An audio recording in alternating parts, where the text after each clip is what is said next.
राधा मोहनदास अग्रवाल जी ने अगर इस तरीके की बात की है कि उपराष्ट्रपति इसलिए बनाया गया उम्मीदवार एनडीए के द्वारा कि वो जाट है, तो इसका मतलब उनकी उल्टी गिनती शुरू हो गई है। क्योंकि मोदी जी तो कहते हैं मैं कोई जाति की बात नहीं करता, जाति से कुछ नहीं होता, जातिगत जनगणना के भी वो खिलाफ हैं।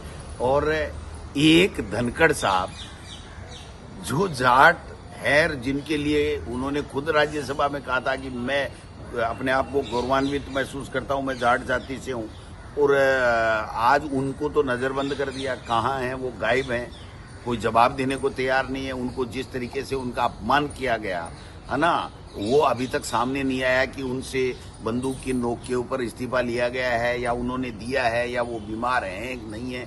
ये तो रहस्य बना हुआ है पूरे देश और दुनिया के लिए।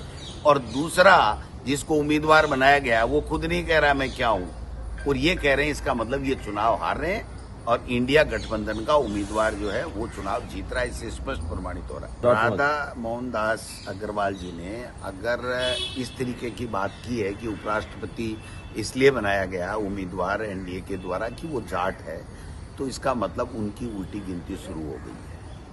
क्योंकि मोदी जी तो कहते हैं मैं कोई जाति की बात नहीं करता, जाति से कुछ नहीं होता, जातिगत जनगणना के भी वो खिलाफ हैं। और एक धनखड़ साहब जो जाट है, जिनके लिए उन्होंने खुद राज्यसभा में कहा था कि मैं अपने आप को गौरवान्वित महसूस करता हूं, मैं जाट जाति से हूं, और आज उनको तो नजरबंद कर दिया। कहाँ हैं वो? गायब हैं, कोई जवाब देने को तैयार नहीं है। उनको जिस तरीके से उनका अपमान किया गया है ना, वो अभी तक सामने नहीं आया कि उनसे बंदूक की नोक के ऊपर इस्तीफा लिया गया है या उन्होंने दिया है या वो बीमार हैं नहीं है।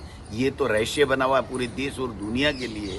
और दूसरा, जिसको उम्मीदवार बनाया गया वो खुद नहीं कह रहा मैं क्या हूं, और ये कह रहे हैं, इसका मतलब ये चुनाव हार रहे हैं और इंडिया गठबंधन का उम्मीदवार जो है वो चुनाव जीत रहा है। इससे स्पष्ट प्रमाणित हो रहा है। राधा मोहनदास अग्रवाल जी ने अगर इस तरीके की बात की है कि उपराष्ट्रपति इसलिए बनाया गया उम्मीदवार एनडीए के द्वारा कि वो जाट है, तो इसका मतलब उनकी उल्टी गिनती शुरू हो गई है। क्योंकि मोदी जी तो कहते हैं मैं कोई जाति की बात नहीं करता, जाति से कुछ नहीं होता, जातिगत जनगणना के भी वो खिलाफ हैं।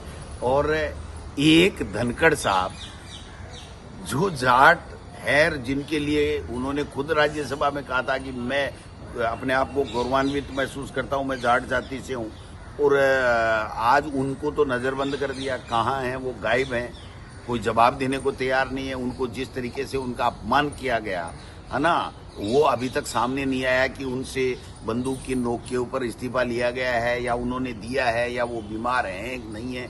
ये तो रहस्य बना हुआ है पूरे देश और दुनिया के लिए। और दूसरा, जिसको उम्मीदवार बनाया गया वो खुद नहीं कह रहा मैं क्या हूं, और ये कह रहे हैं, इसका मतलब ये चुनाव हार रहे हैं और इंडिया गठबंधन का उम्मीदवार जो है वो चुनाव जीत रहा है। इससे स्पष्ट प्रमाणित हो रहा है।